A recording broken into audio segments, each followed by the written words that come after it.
फर्शी salwar evergreen, पुराना fashion वापस आ गया।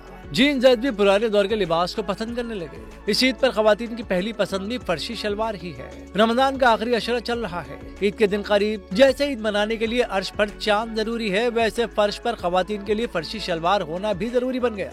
बड़ी मार्केटों की अक्सर दुकानों पर फर्शी शलवार की तैयारी भी ईद के पेश नजर उरूज पर है।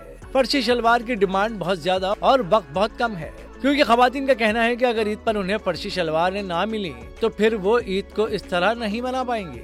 मार्केट में ईद की शॉपिंग करने वाली खवातीन का कहना है कि फर्शी शलवार लाजमी होनी चाहिए। एक खातून ने बताया कि एक फर्शी शलवार वो सिलवा चुकी हैं।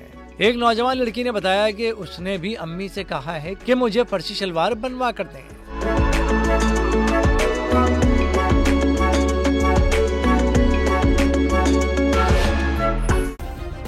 सब्सक्राइब करें और बेल दबाएं ताकि कोई खबर रह न जाए।